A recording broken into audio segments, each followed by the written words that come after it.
인간에 대한 환대 24번째 시간으로 율법의 문제가 아니라 재판의 문제, 이런 제목으로 말씀을 전하겠습니다.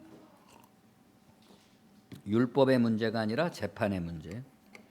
한 알의 밀이 땅에 떨어져 죽지 아니하면 한 알 그대로 있고 죽으면 많은 열매를 맺는다. 이 말씀의 전후 맥락을 볼 때 이 말씀에서 한 알의 밀이라는 비유는 예수 자신을 가리키시는 말씀이죠. 예수 자신이 죽음으로써 많은 열매를 맺는다는 거죠.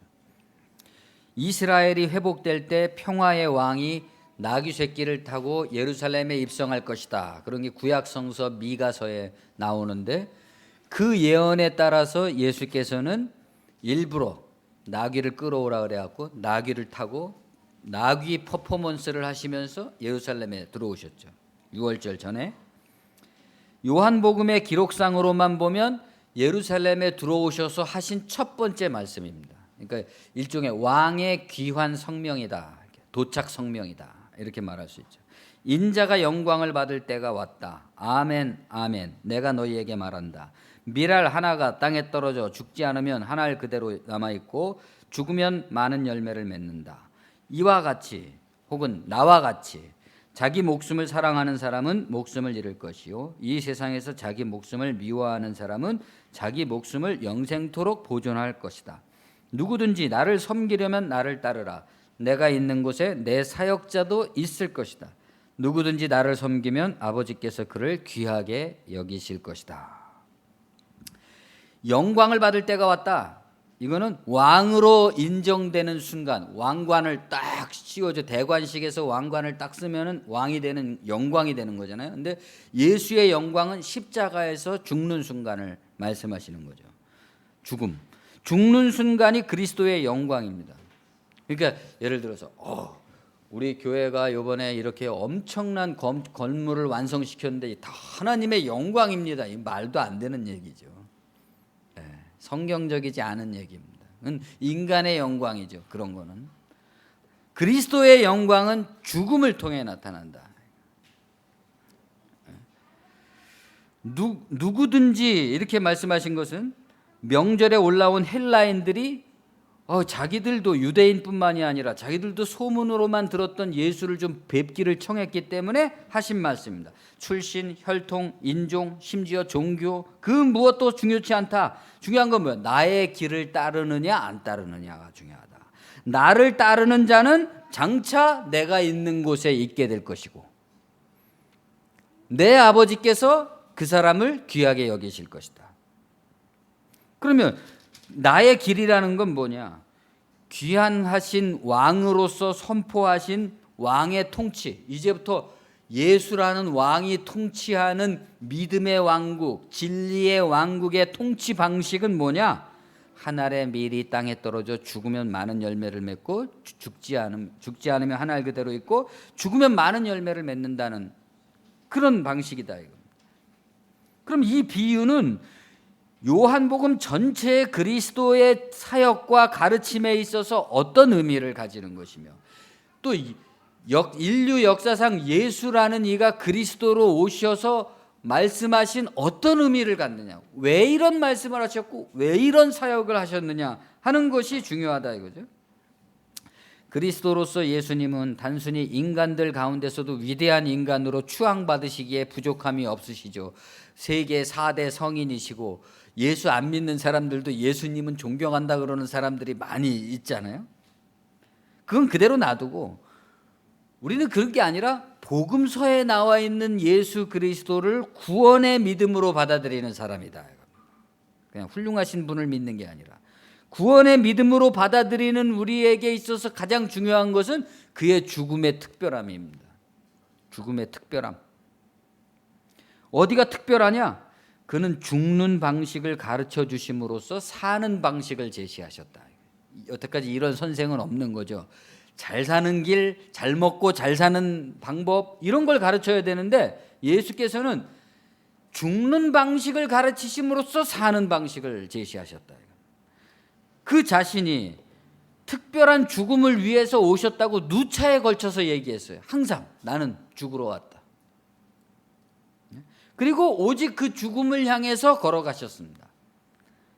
심지어는 그런 말씀을 아직 내 때가 이르지 아니하였다 이런 말을 하잖아요.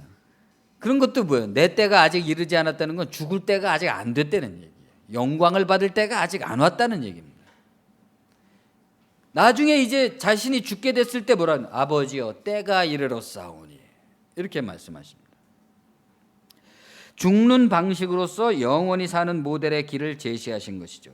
복음서를 믿지 않는 사람들에겐 예수의 죽음이라는 게 특별할 게 없죠. 그냥 무력한 죽음에 불과한 거죠. 여기서 예수 죽음의 특별함이라는 것은 하나의 단일 사건으로서의 죽음만을 의미하는 것은 아닙니다. 가령 사는 모든 순간순간들이 일관되게 죽음으로써 사는 방식이라는 것을 일깨워 주신 것에 지나지 않는다. 예를 들어서 한 알의 밀은 땅에 떨어지면 당연히 죽는 겁니다. 그렇죠? 당연히 죽음으로써 새로운 삶을 살게 되는 방식이다. 그것이 죽었기 때문에 사는 거죠. 그러나 인간은 그렇지가 않아요. 인간도 마찬가지긴 마찬가지인데 그 점을 누가 일깨워줘야 된다. 이건 누군가가 죽음으로써 사는 거야 라는 걸 일깨워줘야지만 사람은 죽음으로써 사는 거로구나 하는 일깨움을 받은 그 일깨움에 의해서 새로운 삶을 열어가게 된다는 거예요. 그런데 만약에 그것을 자각시켜주지 못하면 어떻게 되나요? 일깨움 받지 못한 열매를 맺게 되죠. 그렇죠? 매 순간 죽음으로써 새로운 삶을 열어간다는 것을 일깨워주면 그 일깨움을 받은 것으로서 새로운 열매를 맺어가는데 그 일깨움을 받지 못하면 그냥 받지 못한 상태로 열매를 맺어간다 이겁니다. 여기에 기독교의 과학적이고 일관되고 생명 철학적인 원리가 있다 이겁니다. 곧 매 순간 내가 죽음으로써 혹은 죽었다는 것을 자각함으로써 더 이상 죽음이 없는 방식, 더 이상 죽이지 않는 방식, 더 이상 서로 죽이려고 하지 않는 방식의 열매를 맺는 삶을 살 수가 있다는 겁니다. 이 말은 예를 들어서 한 알의 밀이 땅에 떨어져 여러분 당신이 희생함으로써 당신이 죽음으로써 다른 사람을 유리하게 해주십시오 이런 건덕의 설교가 아니다. 다른 사람한테가 아니라 누구에게? 나 자신에게 내가 매 순간 나의 의식이나 생각이나 세포나 모든 것이 죽음으로써 새로운 생명을 살아가는 것이다 하는 이 특별한 죽음이라는 것을 자각함으로써 이 자각이 새로운 삶을 열어가도록 한다는 겁니다. 세상의 모든 종교는 사실 현실적인 폭력과 고통에 관한 각계 사회의 최종적인 해결책, 구원책입니다. 그렇죠? 종교가 왜 생겼겠어요? 사람들이 다 살기가 너무 힘드니까 거기서 구원받으려고 얻어진 최종적인 인간 정신의 정수, 그게 종교 아닙니까? 그러나 종교적 진리 자체가 문제가 아니라 언제나 그것을 다루는 인간이 문제가 됩니다. 곧 인간이 부패하면 그 사람이 믿는 종교도 부패하게 되는 거죠. 그러니까 인간이 부패하면 종교도 세속적이 돼버린다.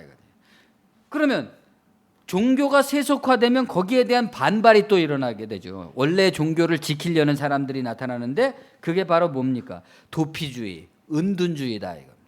온 세상이 다 세속화돼 버리니까 자기들은 숨어서 따로 도피적으로 그 순수함을 지키려고 하는 경향들이 나타난다. 이 두 가지는 다시 또 혼합된다 이겁니다. 기독교가 로마 제국의 국교가 되었을 때 교회의 세속화가 시작됐습니다. 옛날에는 카타콤 같은 데 숨어서 몰래 예배드리고 그 목사님이라든가 뭐 장로라든가 이렇게 불리는 사람들은 그 카타콤 안에서 신자들에게 굉장히 거룩하신 분으로 막 추앙을 받고 잡히기만 하면 그 사람은 그냥 100% 그냥 십자가에 달려서 예수님 못지않은 고통을 당하면서 죽거나 불에 타 죽거나 그래야 됐거든요. 근데 로마의 국교가 돼버리니까 이제 그런 분들이 어때요? 고위 성직자가 됐어요. 그래서 그분을 만나려면 관청에 가야 돼 이제. 예? 그렇게 돼버렸다 이겁니다. 그렇게 세속화 돼버리니까 어떻게 됐습니까? 민중이 예전에 카타콤에서 갈망하던 그 마음의 위안을 못 줘요. 그 사람들이 이제 더 이상은. 그렇게 되니까 일부 사람들이 사막이라든가 산꼭대기로 숨어 들어가서 복음의 가르침을 고수하려는 은둔주의자들이 생겨났습니다. 이 사람들이 이제 굉장히 그 예루살렘이나 로마에 있는 고위 그 성직자들보다 훨씬 더 거룩해 보이잖아요, 이분들이. 그래서 많은 사람들이 그리로 몰려가서 그분들의 얘기를 듣게 된 거죠. 그러다 보니까 거기가 그냥 막 공동체가 엄청 커지고 그러면서 수도원 운동이 시작됐다 이겁니다. 오늘날에도 수도원 운동과 비슷한 어떤 대안적 흐름들이 있죠. 뭐 산꼭대기 같은 데 이렇게 따로 모여가지고 그런 사람들이 있습니다. 거기에 편승해서 신흥하는 이단들이 있고, 이단까지는 아니더라도 조금은 사이비적인 그런 집단들이 많죠. 이런 비밀스러운 어떤 선교 공동체들, 자기들만의 독특한 교율을 가지고 있는 색다른 교회들이 있습니다. 외부 사람들은 좀 이해하지 못할 그런 교회들이 있죠. 또한 일반적인 교회들도 남들과 경쟁하기 위해서 약간의 색다름을 추구하는 겁니다. 왜 그럴까요? 보편적인 정통적인 교회가 사람들의 영적 갈망을 채워주지 못하고 있기 때문에 그런 거죠. 이런 현상은 자연스러운 귀결입니다. 어느 정도씩은 소위 정통이라고 자처하고 있는 권력화된 교회와 그런 교회와 한 축을 이루고 있는 세상의 부패를 정화시키는 순기능이 있습니다. 그렇잖아요. 대개 이런 분파 집단에 속해 있는 사람들을 보면 굉장히 착하잖아요. 엄청 순수하잖아요. 그래서 세상의 부패를 정화시키는 기능이 있다 이겁니다. 예를 들어서 뭐 스위스나 프랑스, 알프스 산록 같은 데에 소규모 그 신앙 공동체 같은 사람들이 있습니다. 그 우리나라 사람들 중에서도 그냥 알지도 못할 그런 데까지 찾아가서 거기서 은혜를 받고 위로를 받는 그런 사람들도 있잖아요. 열심히 있는 사람들.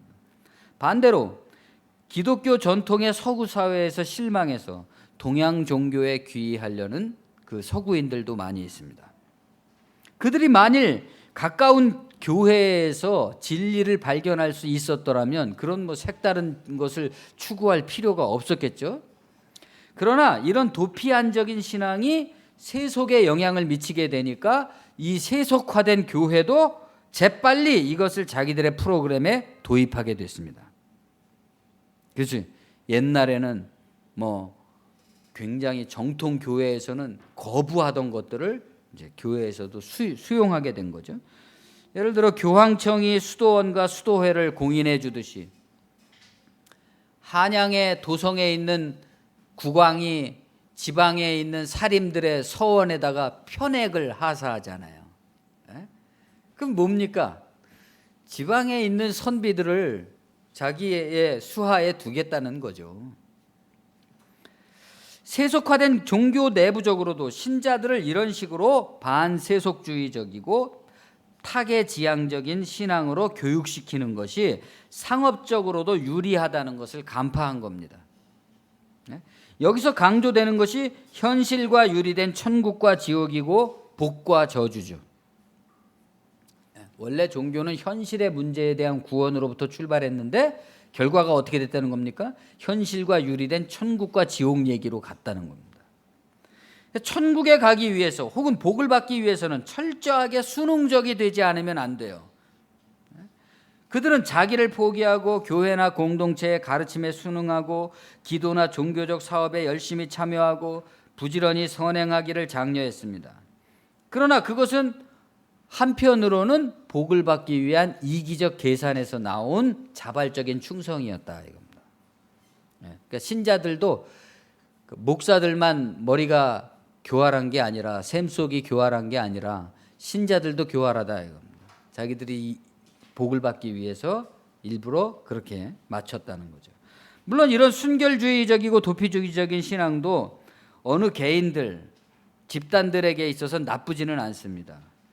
최근에 유명해진 무슨 아미시 공동체 같은 경우에는 현 세계의 어떤 치유적 본보기로 작용하고 있기도 하잖아요. 많은 세계의 많은 사람들이 그 공동체에 가서 그들의 19세기적인 삶의 모습을 보고 위안도 받고 감동도 받고 그러지 않습니까? 그러나 나무 혹은 잎사귀 하나에 매달려서 숲 전체를 보지 못하는 것과 같이 운물 안에 개구리 같이 자기들 메시지들 안에서 자기들이 받아들인 율법의 노예 혹은 재판관으로서의 자의식이 굳어지기가 더 쉽습니다. 아미시 사람들이 쓴 아미시 공동체라는 책이 있어요. 자기들이 솔직하게 자기들의 그 자발적으로 쓴 글인데 보면 거기에 보면 그들의 어떤 적나라한 고민들이 많이 나옵니다.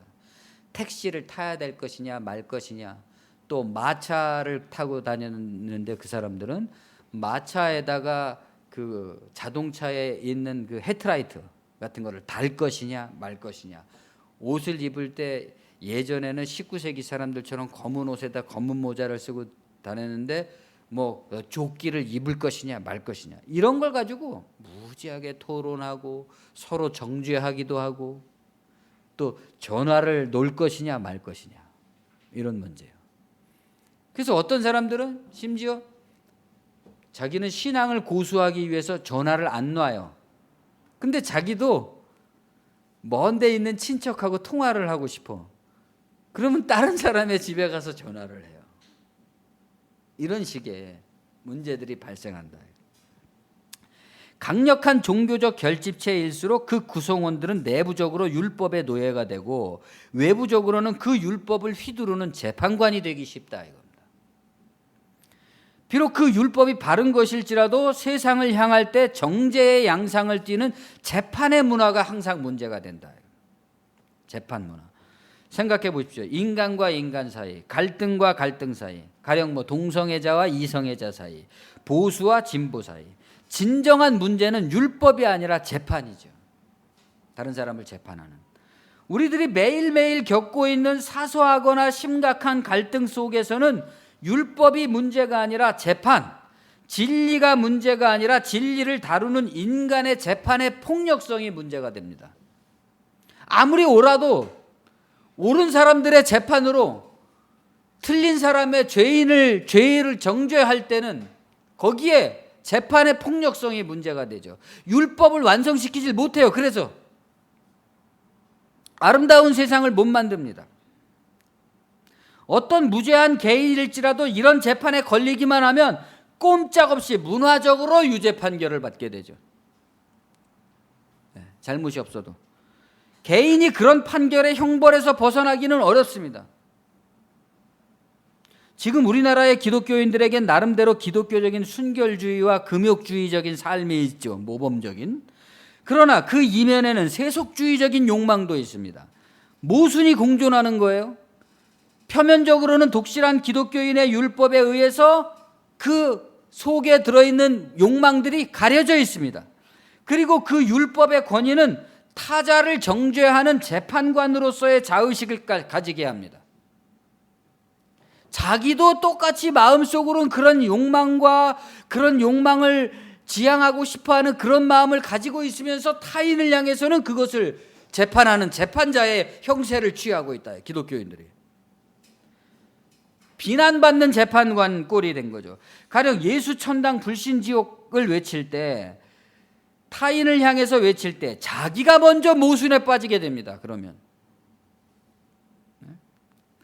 물론 그들의 배후엔 그 사람들을 그렇게 교육시키고 세뇌시킴으로써 그러한 재판의 폭력성으로 교회를 지배하고 있는 권력자들이 있는 겁니다. 사람들을 내보내서 세상에 나가서 당신들은 재판관이 되라고 그러는 거예요. 세상 사람들을 보십시오. 뭐 이런 식으로 말이죠. 그래서 기독교인 자신이 우리 자신들도 그렇게 잘 살고 있지도 못하면서 세상 사람들을 향해서는 재판관의 형세를 취하고 있다. 누구냐 그 사람들이. 그 사람들은 신학교를 졸업하고 뭐 저와 같은 사람이겠죠. 신학교를 졸업하고 전도사, 부목사를 거쳐서 목사가 된 교권주의자들입니다. 교회에서 권력을 가지고 있는 사람들이에요.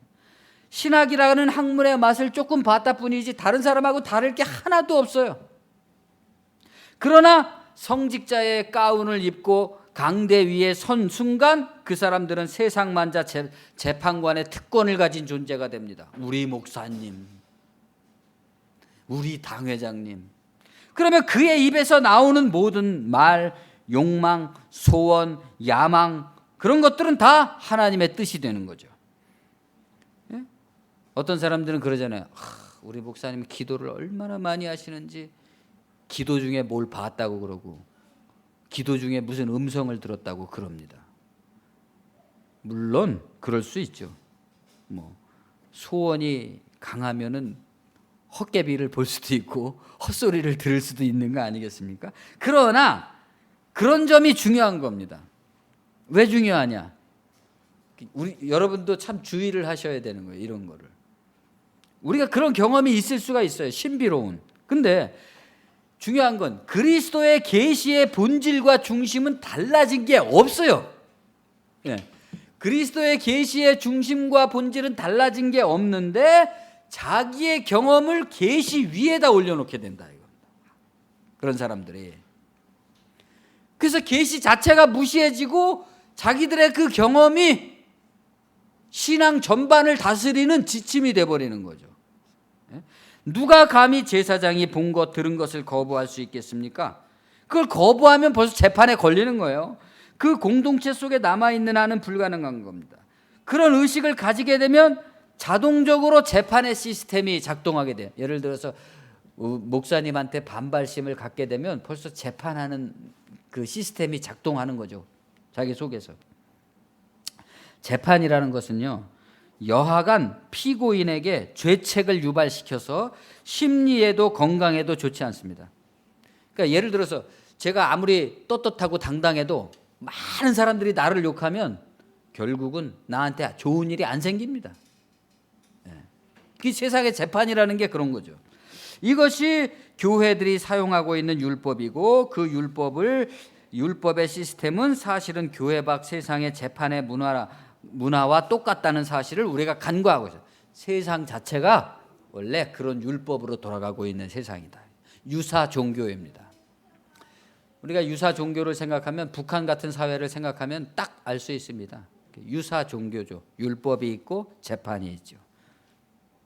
그러나 율법이 문제가 아니에요. 공산주의라는 것은 걔네들이 그냥 말로만 내세우는 것일 뿐이지 실제 재판은 그것과 전혀 다르게 이루어지고 있죠. 거기서 신이라는 것은 재판을 좌우할 수 있는 정죄의 권력을 가지고 있는 인간입니다. 그러니까 오늘날 교회 안에서 정말 우리가 예수님이 우리의 주인이시고 왕이라고 얘기하면서 과연 그러냐? 여러분 자신들도 예수님이 나의 왕이라고 그러면서 내 안에서 정말 예수가 왕이냐? 누가 재판의 권세를 가지고 있느냐? 세상이 왜 이렇게 악하냐? 동양 사상에서는 도를 모르기 때문에 악하다고 그럽니다. 진리를 모른다. 진리가 뭐냐? 인생 보이는 모든 것은 다 허망하고 쉼없이 변화되고 하나의 꿈과 같이 무상하다는 것입니다. 그러니까 꿈과 같이 무상하다는 것을 깨달은 그 토대 위에 확실한 깨우침을 얻어서 그 무상함으로부터 완전히 벗어나는데 동양 사상의 목적이 있어요. 가령 유교에서 지행합일이라는 말을 쓰는데, 바른 알을 얻으면 바른 행위가 따른다는 것입니다.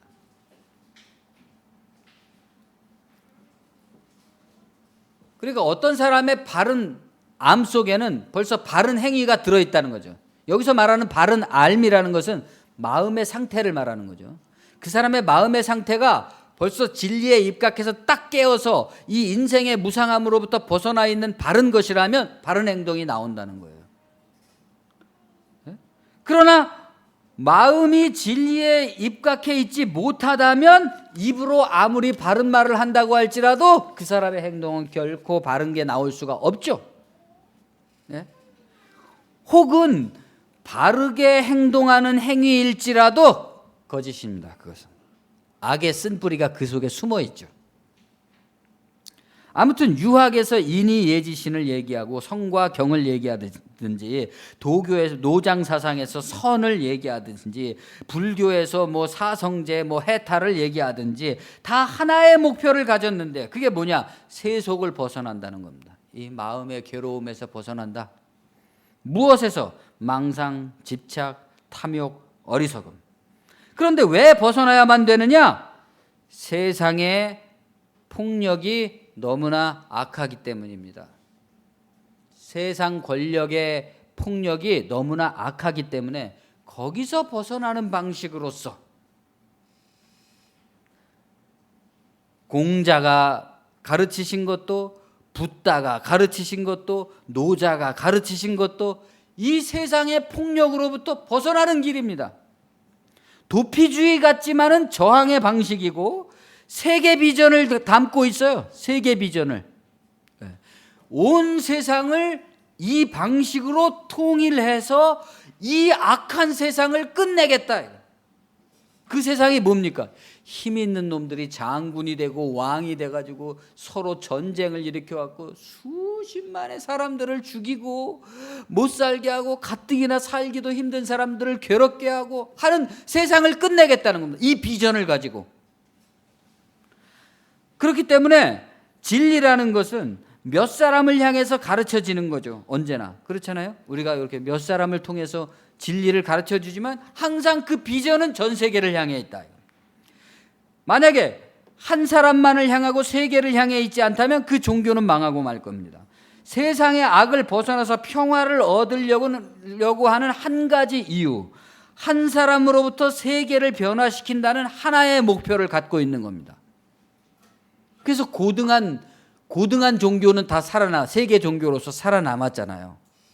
불교, 기독교, 또 뭐 이슬람, 뭐 힌두교 이런 것들은 살아남았잖아요. 고등한 종교로서. 그러나 여기 동양 사상에는 아직 기독교가 가르치고 있는 몸의 부활과 같은 전면적인 구원의 개념은 없습니다. 그렇죠? 기독교는 이 하나의 이유, 하나의 목표를 에덴 동산과 선악과 이야기에서 시작합니다. 선악을 안다는 것은 분별심을 갖게 됐다는 거죠. 아담과 하와는 처음에 하나님이 만들었을 때는 분별이라는 게 없었어요. 그냥 너무 좋아서 애기처럼. 애기가 태어나면 어때요? 엄마가 씻겨주고 만져주고 젖을 주고 뭐 핥아주고 뽀뽀해주고, 그럼 이 세상이 다 나를 이렇게 사랑하는구나 이거밖에 없어요. 근데 이제 조금 자라가지고 뭐 이것도 하지 마라 저것도 하지 마라 이러면 애의 마음속에서 분별심이라는 게 생기죠. 아, 세상은 그렇게 만만한 게 아니로구나. 분별심을 뜻합니다. 분별심의 핵심은 탐욕이죠. 생존을 위한 탐욕입니다. 십계명이 있을지라도 그 핵심은 탐내지 말라는 한 가지 말씀에 있습니다. 탐심이 우상숭배고 죄의 근원이다. 골로새서에 나오잖아요. 그것은 자기가 가진 것으로 만족하지 못하는 것이고, 남이 가진 것을 탐내는 것이고, 남처럼 되고 싶은 것이고, 남 위에 군림하고 싶은 것입니다. 그런데 어떻게 나 혼자만 탐내지 않을 수가 있겠습니까? 온 세상은 다 탐내고 있는데 나만 탐내지 않으면 나만 바보 되고 나만 손해보는 게 아닌가? 그렇기 때문에 세계 비전이 필요한 거죠. 교회가 필요한 겁니다. 나 혼자서는 안 됩니다. 교회는 만약에 나 혼자서만 그렇게 한다면 계속해서 어떤 소수의 사람들을 희생시키는 제도가 되는 거죠. 그러나 세계 비전을 가져야지만 우리가 다 같이 희생을 멈추게 되는 거죠. 교회는 나 홀로 탐내지 않으면서 동시에 탐내는 세상 전체를 상대할 수 있습니다. 탐내지 말라고. 그러나 나 홀로 탐욕을 근절하든 이 세상을 변화시켜 나가든 그 방식은 한 가지다. 십자가의 자기 부여입니다. 선악과 문제로 돌아가서 그리스도의 예수의 사람들은 육체와 함께 그 정욕과 탐심을 십자가에 못 박았느니라. 갈라디아서에서 바울이 말하고 있습니다. 십자가로 분별심과 탐욕을 제거했다. 자아라는 망상이 빚어내고 있는 온갖 탐욕, 집착, 교만, 시기, 경쟁, 질투, 이게 이제 탐욕인데, 탐심인데, 이것들이 뭐를 부른다는 겁니까? 죄책을 부른다는 겁니다. 죄책. 사람을 죽이는 건 죄라 그랬어요. 뭐 의사 선생님께서는 사람이 죽는 것은 여러 가지 원인이 있다고 하시겠지만 성서적으로는 사람이 죽는 것은 죄 때문이라 그랬습니다. 죄책. 우리가 무슨 사소한 마음에 꺼리 끼는 일만을 하더라도 벌써 하나의 죄책이 우리한테 쌓이는 거죠. 그런데 요놈의 죄책이라는 게 교묘해요. 자아라는 게 자기의 죄책이 쌓이면 어떻게 해요? 그거를 만회하기 위해서 재판을 합니다. 반대로 재판관이 되는 거예요. 율법은 자기가 어기고 그 율법에서 벗어나기, 죄책에서 벗어나기 위해서 자기를 정당하기 위한 재판관이 됩니다. 그 점을 자각하지 못하기 때문에. 그래서 자기도 모르게 자아에게 점점 컨트롤을 빼앗기게 되는 거죠. 주도권을. 그것을 회수해야 된다. 이제 깨어난 사람은 그것을 회수하는 것을 성경적인 용어로 거듭남, 중생이라고 그럽니다.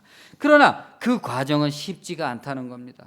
자아의 그거를 딱 꿰뚫어 보고서 너 그래서 그러는 거지? 그러고 딱 꿰뚫어 보고 멈출 수 있는 사람이 얼마나 되겠느냐? 그게 얼마나 어렵겠냐? 저절로도 되지 않고, 노력으로도 되지 않고, 지식으로도 되지 않고, 선행으로도 되지 않고, 금욕으로도 되지 않고, 그 무엇으로도 불가능하다 이겁니다.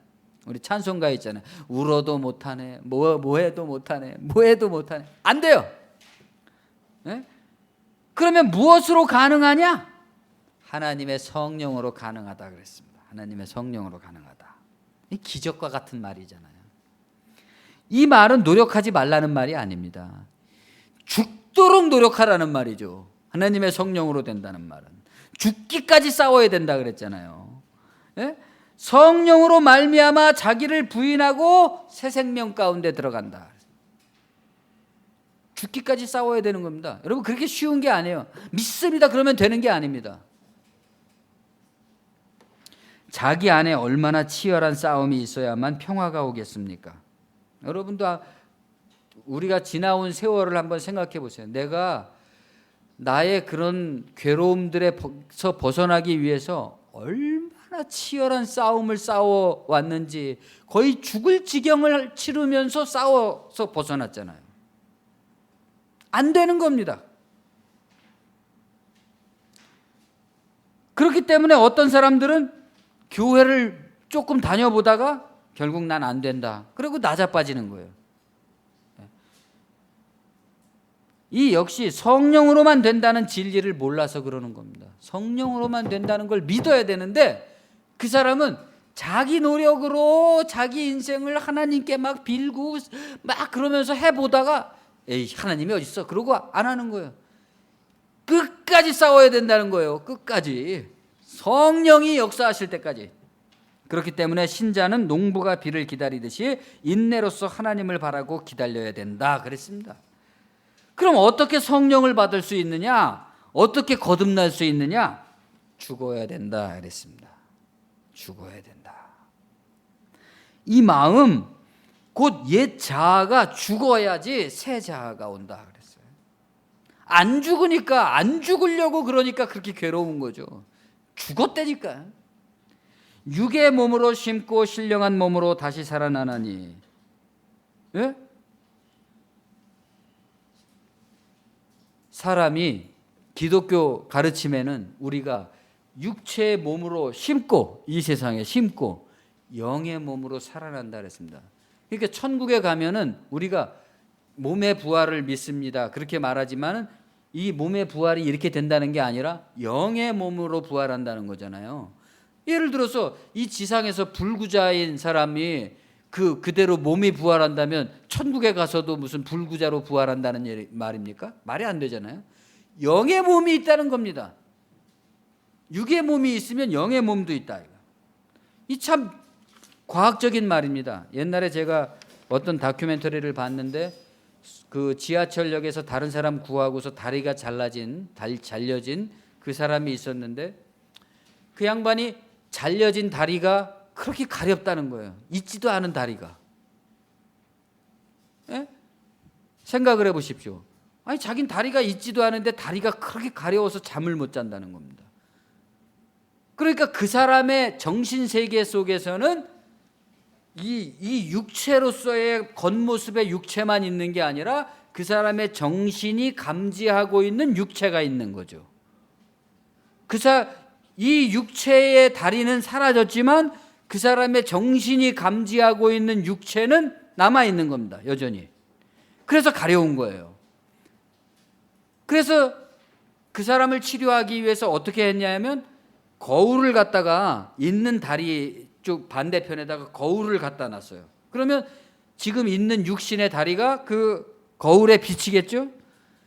그 거울에 비친 다리를 사라진 다리라고 상상을 하면서 자기 있는 다리를 긁는 겁니다.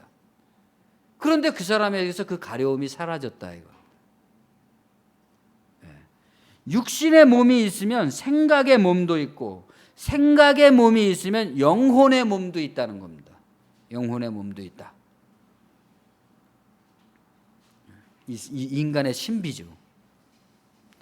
본래 유대인 전승에 의하면 첫사람 아담과 하와는 모든 짐승들보다 더 거대한 존재였다는 겁니다. 거대한 존재. 우리 속담에도 그런 말 있잖아요. 생긴 대로 논다. 예를 들어서 이렇게 조그만 사람은 잘게 놀고 큰 사람은 뭐 크게 놀고 그런다는 거죠. 그런 것처럼 어떤 그 자신의 풍채 이런 것처럼 원래 인간은 모든 짐승 위에 뛰어난 거대한 존재였다는 겁니다. 그런데 죄책으로 말미암아서 쫄아들고 그래갖고 오늘날 이렇게 조그만 인간이 되어버렸다는 겁니다.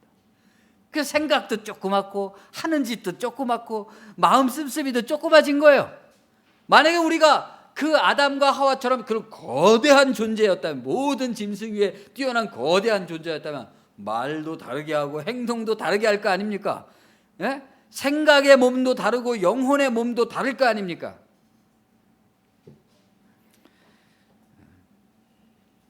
그렇기 때문에 이런 관점에서 우리의 육신이라는 것은 하나의 비유가 되는 것이고, 죽음이라는 것은 거짓이 되는 것이다. 거짓이다.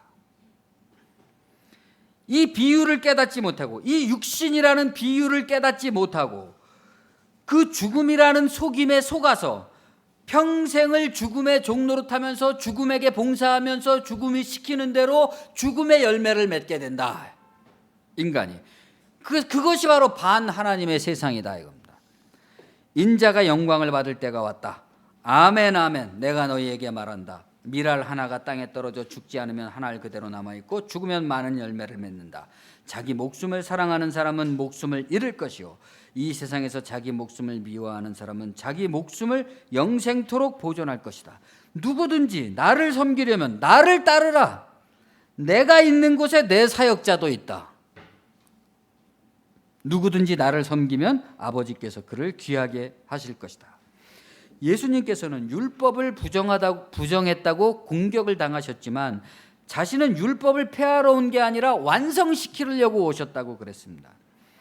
예수님은 모든 율법이 문제되는 곳에서 율법이 문제가 아니라 율법을 빙자한 재판의 문제를 제기하셨어요.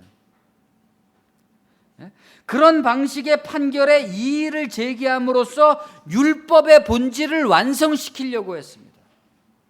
예를 들어서 창녀인 여자를 하나 잡아갖고 돌팔매로 그 여자를 죽였다 그래서 세상이 행복해지는 게 아니다는 것을 주님께서는 보여주신 거죠. 그것은 율법 앞에서 어떤 겁니까? 그 죄인을 잡아다가 돌멩이를 던져서 그 사람을 죽이는 방식은 뭐예요? 율법을 누구한테 적용하는 거예요? 타인에게 적용하는 거예요. 타인을 죽이는 방식으로 율법을 적용해요. 그런데 예수는 반대를 제시하셨다. 타인을 죽이는 그 방식으로 타인을 죽이게 되면 자기도 죽게 된다는 겁니다. 그런데 율법 앞에서 자기가 죽으면 타인도 살리고 자기도 산다는 겁니다. 이 세상 자체가 진리에 대한 부정이기 때문에 세상에 대해서 긍정을 심으면 열매는 전체적 부정으로 나올 수밖에 없다. 하나님의 세계에 대해서 이 세상 자체가 부정이기 때문에 이 세상에 대해서 긍정의 열매를 심으면 부정의 결과가 나온다는 겁니다. 다시 한번 우리가 밀알의 비유를 생각해 보십시오. 한 알의 밀이라는 것은 땅에 떨어져 심기웠습니다. 그리고 그것은 썩어서 없어졌어요. 그런데 거기서 싹이 나서 새로운 밀이 열매로 맺혔습니다. 심기워진 밀은 열매 맺은 밀과 같은 밀이지만 전혀 다른 밀이죠. 새로운 밀은 긍정이지만 한 번의 부정을 거친 긍정이죠. 한 번의 부정을 거친 긍정이기 때문에 전혀 다른 긍정인 겁니다. 여기서 중요한 것은 타인이 아니라 자기 부정을 거쳐서 타인이 아니라 내가 바로 아는 것, 내가 세상 정신으로부터 죽음으로부터 승리를 얻는 영광의 순간이다 이겁니다. 그게 내가 죽는 순간이. 세상 사람들이 보기엔 아유 제가 졌네, 제가 죽었네 이렇게 볼 수 있지만 나는 그걸 자각하면서 죽었기 때문에 그 순간이 영광이다. 승리. 우리가 죽을 때 그렇게 죽는 게 영광이다. 승리다. 이거. 믿음. 세상에 어떻게 이런 종교가 있을 수가 있습니까?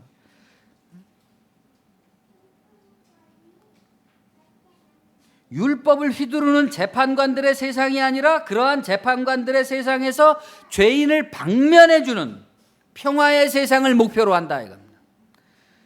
기독교를 포함한 종교의 역할이 어느 때보다 중요해지는 시간이 오고 있습니다. 앞으로는 더욱 그럴 겁니다. 믿음은 더욱 식고 사랑은 사라질 겁니다. 그러나 우리에게 아직 거짓을 일깨워주는 양심이 남아있다면 희망은 있죠. 믿음이라는 것은 잠잠히 끌려가는 양, 죽기 위해서 끌려가는 양과 같은 겁니다. 양과 같은 죽음으로 말하는 거죠. 거기서 죽는다는 것을 막 흉내내면서 내세우면서 자랑하면서 그런 게 아니라 그냥 양처럼 죽는 겁니다. 그렇게 죽기 위해서 왔다 이겁니다. 그 죽는 순간이 영광이고 승리다 이겁니다. 우리에게. 많은 노력들이 우리에게 필요하겠지만 그것만으로는 부족합니다. 자기 목숨을 미워하라는 그리스도의 말씀은 전적으로 의탁하고 밀고 나가는 순전한 믿음이 아니고선 안 됩니다. 죽음은 흉내일 수가 없고 죽기 위해서는 언제나 의혹과 시험이 따르지만 저도 죽음 앞에 잠깐 서봤지만 무수한 의혹과 시험이 따르지만 그 승리에는 영광이 있다. 받아들이는 것. 그리스도께서 보여주신 바른 존재의 방식, 그 방식에 대한 사랑, 거기서 폭력이 끝난 인간 상호 간에 자기를 잊은 세상의 치유자로서 자기도 자기를 미워하지 않고 나도 남을 미워하지 않는 나의 단련된 신자로서의 태도가 나올 것입니다. 기도하겠습니다. 주님, 은혜를 감사합니다. 율법의 문제가 아니라 재판의 문제인 것을 우리가 모든 종류의 사건들에서 보게 됩니다. 우리 각 사람의 마음속에서도 또 세상의 여러 판단을 요구하는 일들 가운데서도 우리가 진정으로 주장하고 있는 아름다운 율법이 문제가 아니라 우리들의 재판하는 타인을 죽이고 자기가 살려는 이러한 태도들이 우리 사회에 만연된 죽임의 문화라는 것을 우리가 발견하게 됩니다. 주님, 우리의 가정생활로부터 내가 죽음으로써 타인을 살리고 가족을 살리고 내가 죽음으로써 내 안에서 승리의 영광을 얻을 때가 온 그 기회를 우리가 포착하는 그러한 단련된 신자의 믿음을 우리가 가질 수 있도록 인도하여 주시옵소서. 우리의 단련된 그러한 신앙의 연륜 가운데서 참되신 그리스도의 모습이, 참되신 그리스도의 아름다운 형상이 나타나게 도와주시고 그것으로서 우리가 하나의 거대한 평안을 얻음으로 한 사람을 이루어서 영의 거대한 몸집을 가지고 그 그늘을 세상 가운데 사람들 가운데 펼칠 수 있는 그러한 그리스도인들로 우리가 자라갈 수 있도록 우리 자유인교회가 자라갈 수 있도록 인도하여 주시옵소서. 예수님의 이름으로 감사하며 기도합니다.